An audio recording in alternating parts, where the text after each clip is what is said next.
કરેલા કર્મો હંમેશા ભોગવવા પડે છે. તો કર્મો શું છે? કર્મ એક ઈશ્વરે બનાવેલી ન્યાય પ્રણાલી છે, જેમાં આપણને સારા કર્મોનું સારું પરિણામ અને ખરાબ કર્મોનું ખરાબ પરિણામ મળે છે. કર્મના આધારે જ આપણું ભાગ્ય નક્કી થાય છે. કર્મ અને ભાગ્ય એ સિક્કાની બે બાજુ જેવા છે. જીવનમાં બંનેનું મહત્ત્વ એક સરખું છે. કર્મથી જ ભાગ્ય બને છે અને આપણા ભાગ્યથી જ કર્મ કરવામાં આવે છે. તો જય માતાજી મિત્રો, આજના અમારા નવા વિડીયોમાં તમારું હાર્દિક સ્વાગત છે.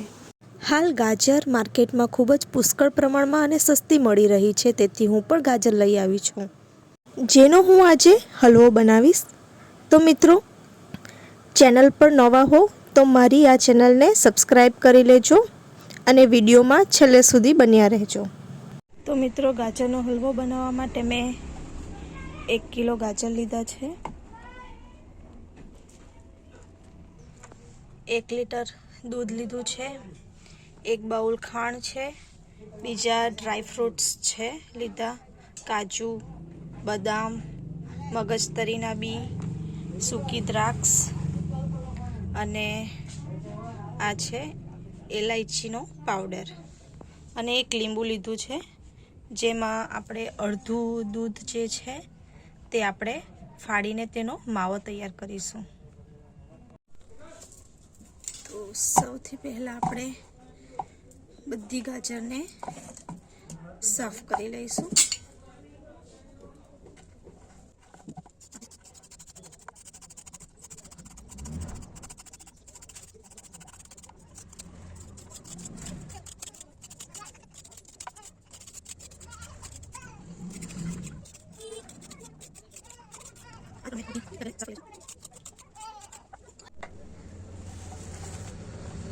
તો ફ્રેન્ડ્સ, બધી ગાજર મેં બરાબર સાફ કરી લીધી છે. હવે એને સાફ પાણી વડે હું ધોઈ નાખીશ, જેથી જે કંઈ ધૂળ, માટી, કાકરી અંદર ચોટી હોય તે બધી વ્યવસ્થિત સાફ થઈ જશે.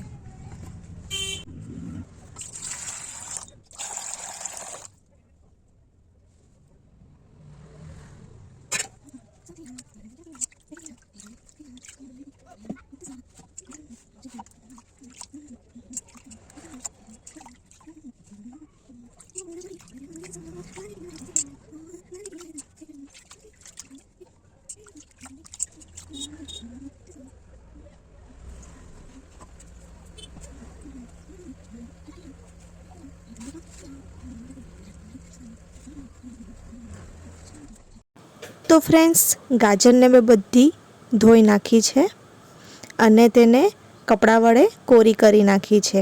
હવે તેનો આગળ અને પાછળનો ભાગ થોડો થોડો કટ કરી લઈશું.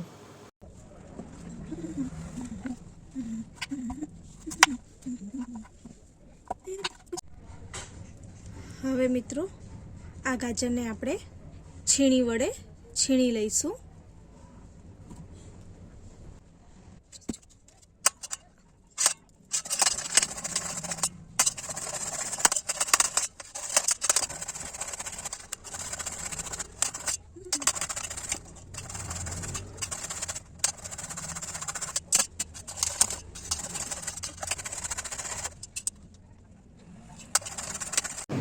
તો મિત્રો, ગાજર આપણી છીણીને રેડી થઈ ગઈ છે, તમે જોઈ શકો છો. મિત્રો, ગાજરનો હલવો તો આપણે બનાવીશું જ, પણ ગાજરના હલવાની સાથે સાથે આપણે આજે ભાગ્ય અને કર્મનો એક પ્રસંગ સાંભળીશું. તો મિત્રો, પહેલાં આપણે દૂધને ગરમ કરવા મૂકી દઈશું. એકવાર નારદ મુનિ ભગવાન વિષ્ણુ પાસે પહોંચ્યા. હંમેશાની જેમ ફરિયાદ કરી ભગવાનને કહ્યું, તમે બનાવેલી ધરતી પર તમારો પ્રભાવ ઓછો થઈ રહ્યો છે.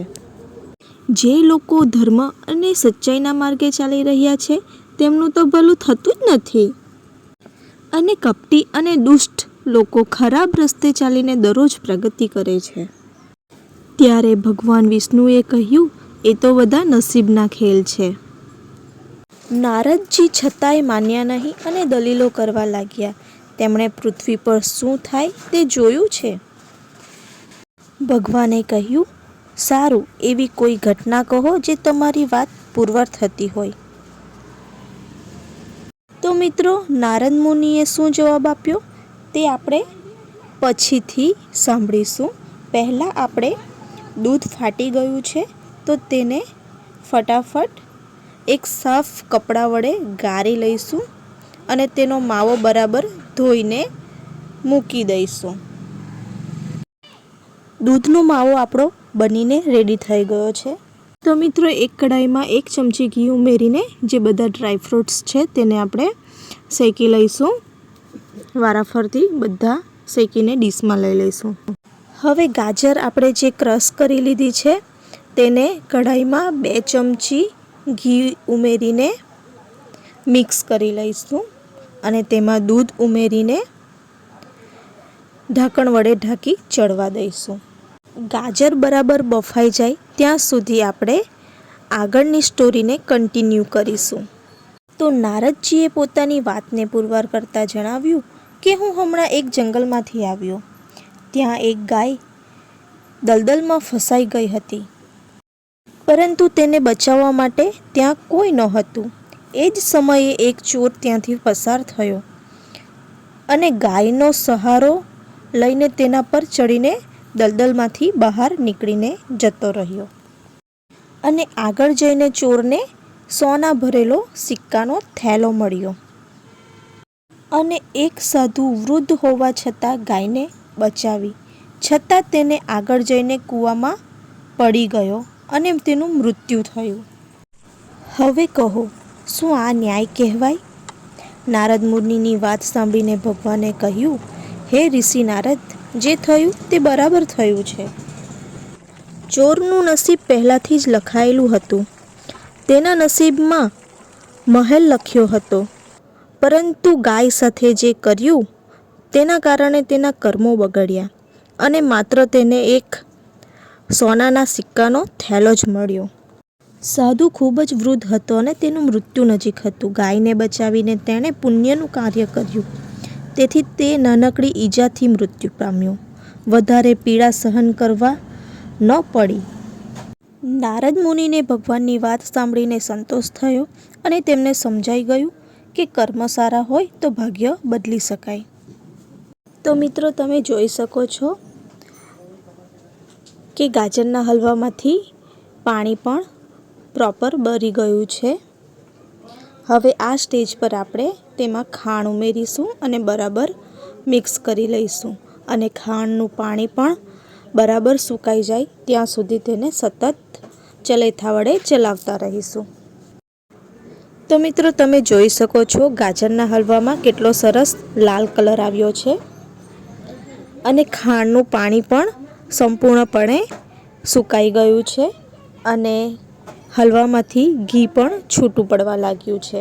તો હવે આ સ્ટેજ પર આપણે જે માવો બનાવ્યો છે દૂધનો તે ઉમેરી બરાબર મિક્સ કરી લઈશું અને સાથે ઉપરથી બીજા બધા ડ્રાયફ્રૂટ્સ અને એલચી પાવડર પર ઉમેરીને બરાબર મિક્સ કરીશું.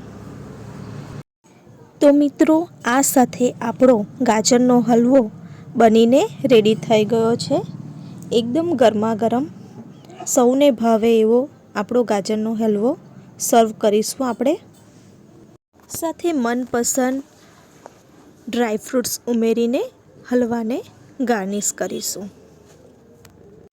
તો મિત્રો, આપણને જીવનમાં ઘણીવાર એવું લાગે કે આપણે ગમે તેટલા સારા કામ કરીએ છીએ, પરંતુ મુશ્કેલીઓ ઓછી થતી નથી.